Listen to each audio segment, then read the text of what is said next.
a good run, an excellent performance from Striker. Coming up next, we have a Wizards and Warriors race with DarkTerrex and feasel.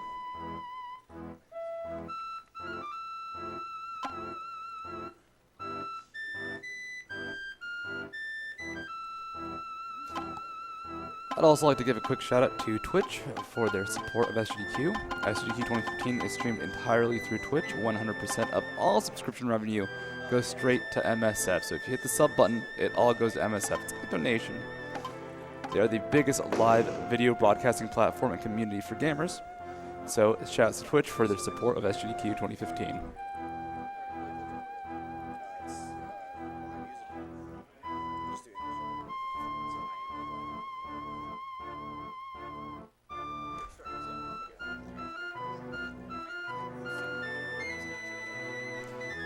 I'd also like to give a shout out to Something Artistic. The Afro Gaming inspired decals and stickers made to decorate your consoles, walls, computers, and more. $2 from every decal sold this week is being donated directly to Doctors Without Borders. Some designs were done just for SGDQ and are available only for this week. Games Done Quick and SGDQ 2015 logo decals are being offered where the full decal purchase price is being donated to MSF, so everything goes to charity there. You can find them at somethingartistic.net or decal.ly.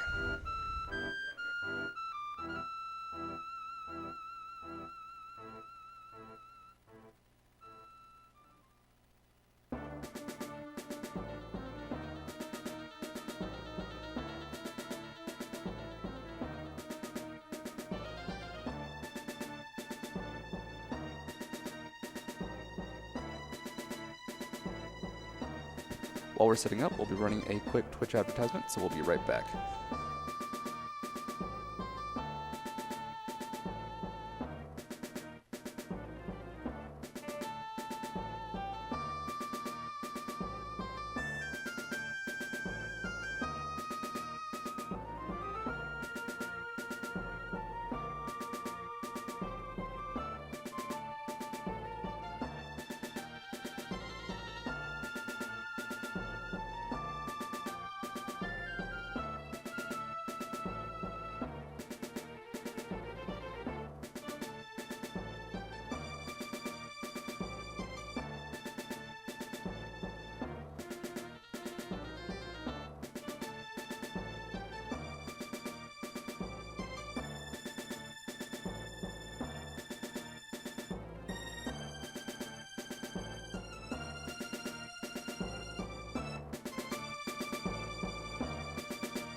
We have 723 from Insult. Greetings from Serbia. Awesome to see an awesome event full of awesome people for an awesome cause. Good luck, Wizards Sing and Warriors Sing. Feasel and Dr. Hope DT. Hope you both get a good and do a skip.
The next upcoming donations include the Mega Man X3 Buster Only run.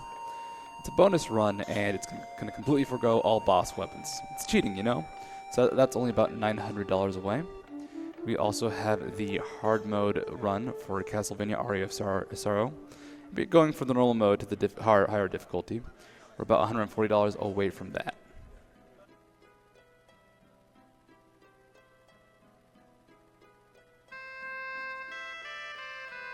Whoa, we have an $1,100 donation from Anonymous saying, "Thank you, let's continue making people smile and the lives of some easier."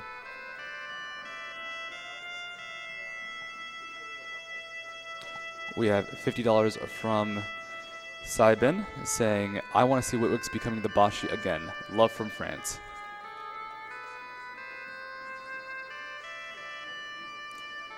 We have $50 from Sabrina. "Thank you all for putting on another great SGDQ. Can't wait for more awesome speedruns." Wow, great singing voice.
I can't hear my game now.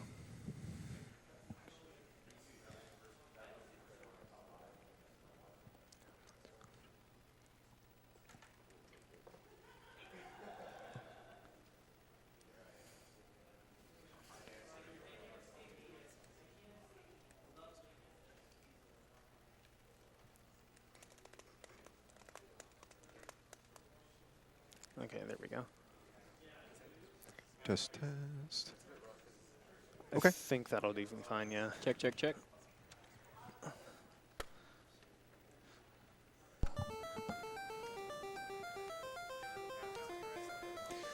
Okay. You ready? I suppose so. Okay, man. Let's. 3, Good luck, 2, gentlemen. 1, go. Alright, so this is Wizards and Warriors, platformer for the NES by Rare, music by David Wise of Donkey Kong Country fame. One of the first things to know is that those gray doors sprinkled throughout the entire game are completely random as far as when they open and close, so Feasel got really good luck on the first one, DT got pretty bad luck. And they're picking up one of 3 kinds of potions now. This pink potion lets them jump a bit higher, and that's important for being able to do a skip coming up right shortly here. Well, after going in this door. Yeah, I don't think it'll last till then.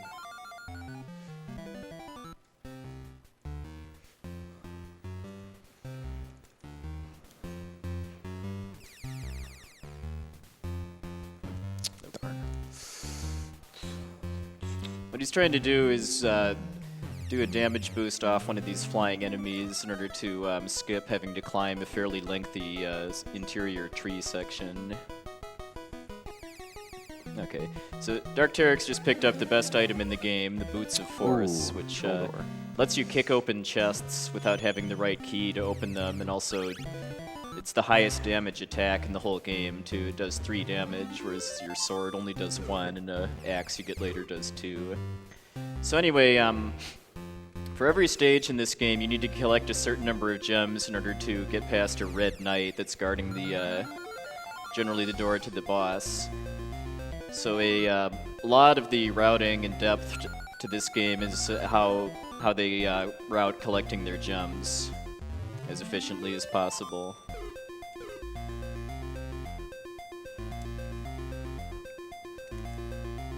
DT coming up in the first boss. Has to be kind of careful because he's only got 3 health and all the bosses in the game do 3 damage. Okay. If he'd have had more health, he could have just tanked a hit and then kicked him to death, but he had to play it a little safer.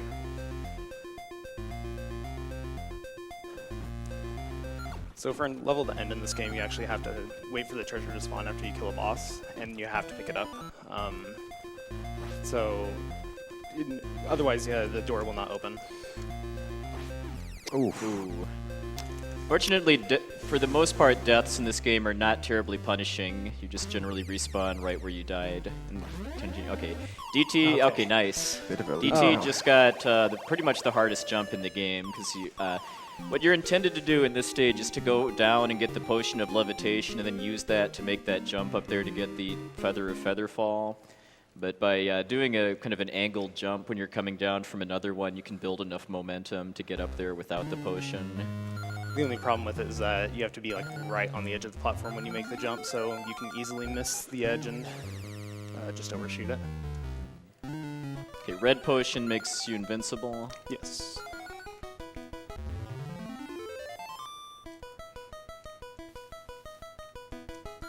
And there's these invisible blocks that have gems in them too. You need to kind of know where they are too, because they can they kill your jumps when you hit one of them. So if you're not expecting it, it can mess up the jump. Throughout the run, you might notice Feasel and I like slowing our falls. That's because we don't take any fall damage in this game, but once we hit the ground after he changes animation while he's falling, he gets a dizzy animation, which wastes time when he hits the ground. So if we slow ourselves down, just even by a frame, it'll reset. So for the little bats here, he's just hovering so that they fly into his sword, and he's got enough health that he can pretty much just kick it.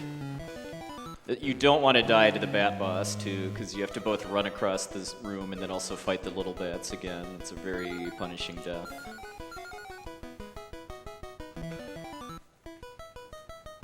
Feasel has plenty of health to go for the optimal bat strat, too. This stage has a lot of RNG right here on it. Yeah, with these bubbles, because both the spawn pattern and also the speed that they move at is random. So ideally he wants to get a fast-moving bubble spawn fairly quickly in order to get up to the exit. Yeah, so I got a fast spawn and a slow bubble. He's got one of the two. Also, no lead is safe in this game, too, because they're doing the all stages category, where the most random bit of the whole game is the final boss. So it's not over till it's over, pretty much no matter what. Okay, Terrex just picked up the battle axe, which is like the dagger of throwing, only does 2 damage instead of 1. In the any % route, they skip it, but in all stages, they need it mostly for the spider boss. It's in the second forest area. Gonna be doing a cool clip here. Okay, I got it.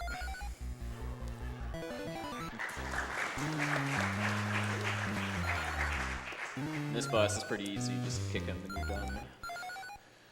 For that clip, literally all you have to do is levitate into the wall and jump. Yeah. That's the It easiest. took me all of like 2 tries to do it last time I played the game. There is an issue with it though.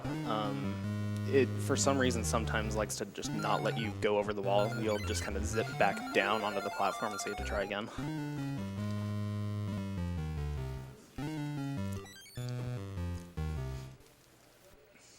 It's also worth noting that enemies can drop random items when you kill them in this game. That, like, the desirable ones are gems and blue potions, which increase your horizontal movement speed, which is not really as useful as you'd think, just because of how much of this game is vertical platforming. But there are a few places where a blue potion drop would save a couple seconds. But drop rates are very low, so they kill stuff if they can, just kind of while they're on the move, but generally don't stop to farm. So for these secret rooms here, the gems are kind of different in that if they touch them, they get 1 gem, but if they hit it with their throwing weapon, they get 2.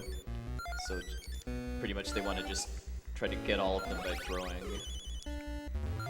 Normally I don't get those hidden block gems there, but I was short. I had some enemies block some gems that I tried to get via throwing, so I was really short. Yeah, because they have kind of ranges of gems that they're going for pretty much during every screen transition, and then they have generally have backups too if they're short somehow. I mean, the routing for this game is very kind of deep and complex for an NES platformer just because of that. Okay, you just got a blue potion, which saves a little bit of time.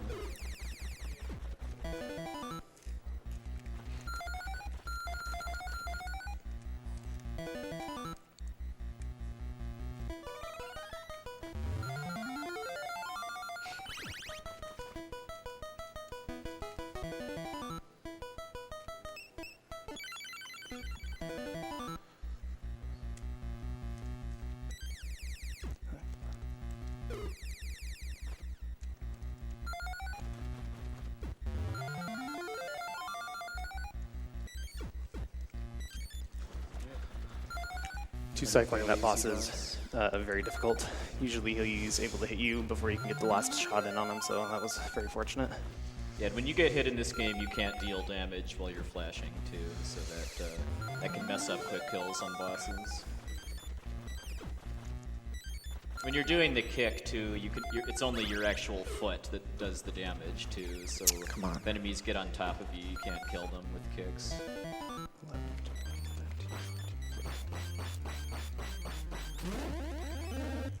Okay, feasel just did a levitation glitch there where he kind of used his levitation potion to clip into the wall, and then if he goes in far enough, he can levitate and then just hit the boss with his sword while he's invincible. But when they do that, they do need to be careful, because if they go too far into the wall, they'll be soft locked.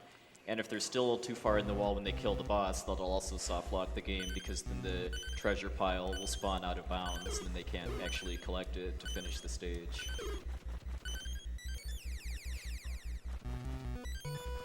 So this is kind of a challenging climb just because of not really being able to see where you're going as you climb.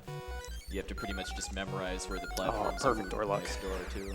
If you land on one of those routes, you have a pretty slow fall back down too, so I want to try to avoid that. All right.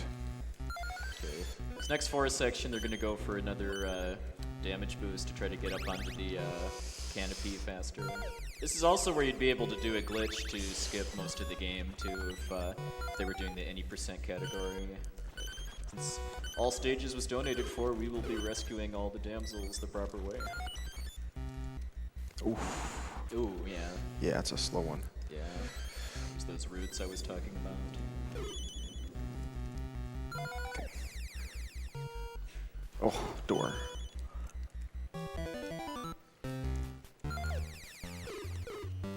So the spider right here you can kill in 2 cycles with the axe if you get every hit in. Nice. Okay. You also generally want to try to kill bosses on the right half of the screen too, just to slightly speed up them moving to the door. Shoutouts to Penelope, the best 8-bit waifu.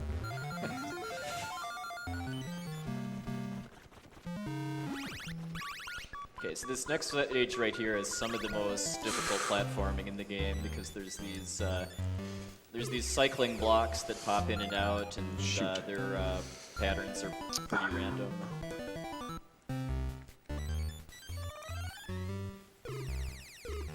Okay, nice. Feasel got the damage boost.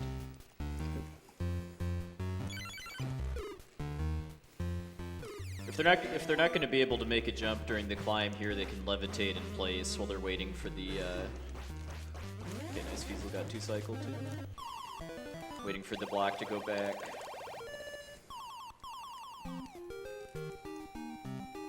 But they can gain and lose like probably at least 10 seconds just from the RNG here with the block cycles.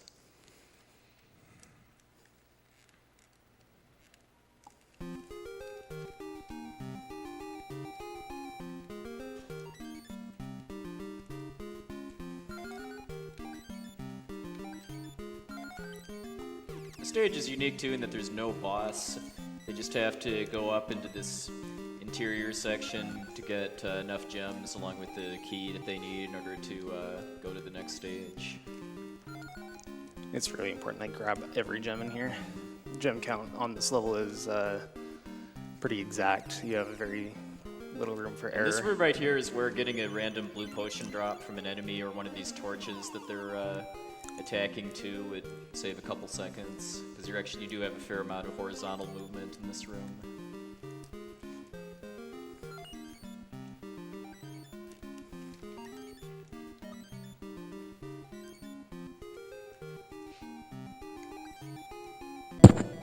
Oh.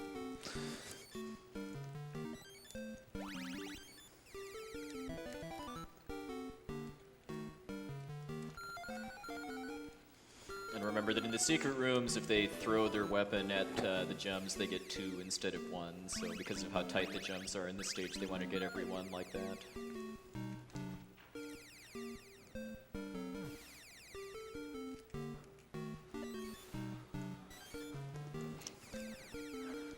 No boss for this stage. That's one of the biggest reasons why any percent is so much faster, is because you cut out a stage entirely. Because the game doesn't count what stages you completed, it counts how many damsels in distress you saved. Which is why we can complete the game without these stages in the 100%. And not having to fight the wizard of the title claim too is part of that too. Because of Yeah, how that- slow and random he is. I don't have enough gems to do this. That's unfortunate. Oh, because I missed that one. I see. There we go. And so he's topping off his gems since he had to make that detour, so he can just drop right into the to the door then.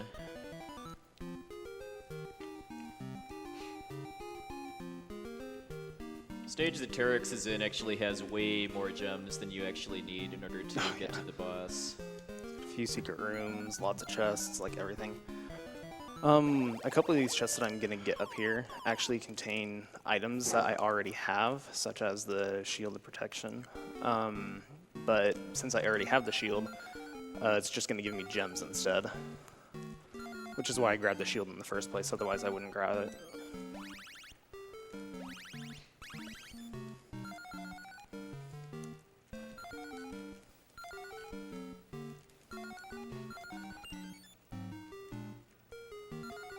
The stage also has by far the hardest boss in the game too, but they're going to be using that levitation glitch that we talked about earlier in order to make it pretty trivial.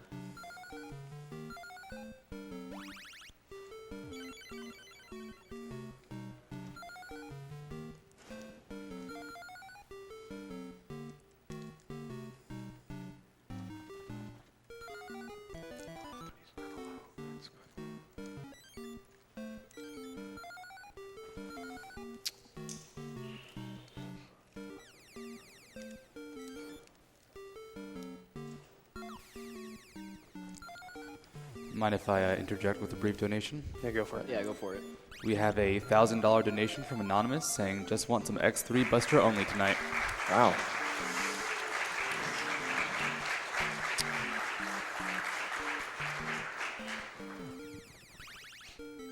So this boss has 4 different phases and it gets bigger each time, so he has to kind of change his positioning in order to, Oh. especially for the first phase, to actually be able to hit it, but also not go too far in that he gets stuck permanently.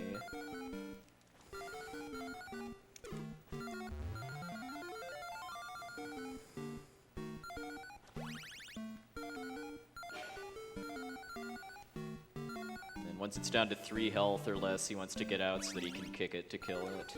Okay. Alright, there we go. Yeah, if I go too far into that wall, I soft lock the game. And if I kill the boss, like Pixel said, if I kill the boss too close to the edge, the treasure will spawn off screen and it'll soft lock as well. Okay, so Terrex is on to the final stage. Feasel just needs 2 more gems to fight the boss. There it is. And this by no means that I Yeah. will win. Yep, because, yeah. And the final stage is fairly short, but there are not enough gems in the map in order to get past the Red Knight. So this stage used to be why this category was just kind of just a terrible RNG nightmare because it was the old route was just to sit here and farm gems off the enemies, which takes quite a while because of how low the drop rate is. But there were some discoveries made with these hidden gem blocks here. First, it was found that if you die before you get all 5 gems out of one of them, it'll respawn them. But then it was actually found it's even simpler than that. All you have to do is despawn the gem block by getting it a bit off screen, and then it gets all 5 back again. We do need to leave 1 gem in there though, otherwise it'll get rid of the block. So I can only farm 4 at a time on each block. So they have to just be careful not to hit all 5 there. Yeah, now he's just moving back and forth in order to both get 4 gems and then also despawn the previous block. And then they need 100 to get through the final door.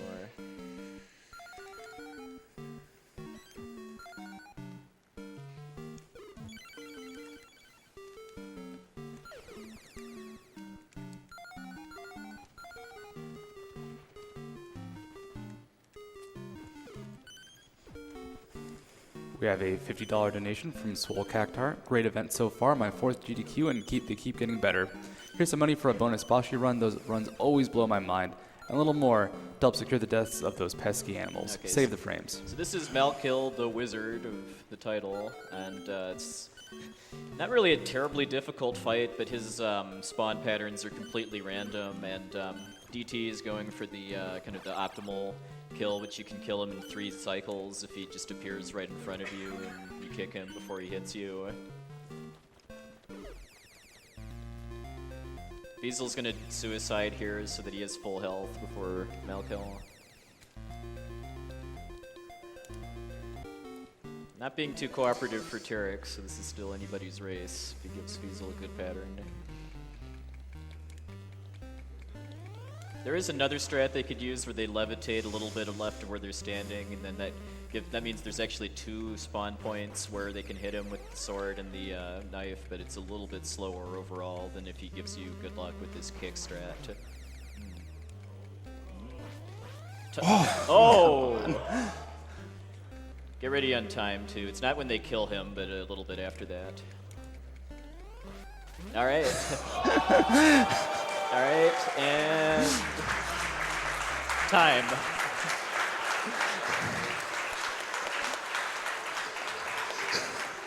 What the hell? One more hit. Yeah, but the ghosts might kill me.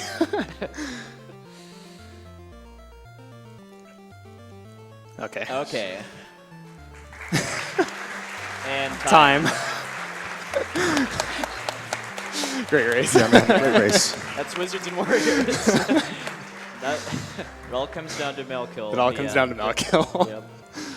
And we've now rescued the nameless princess. The nameless princess, thy princess.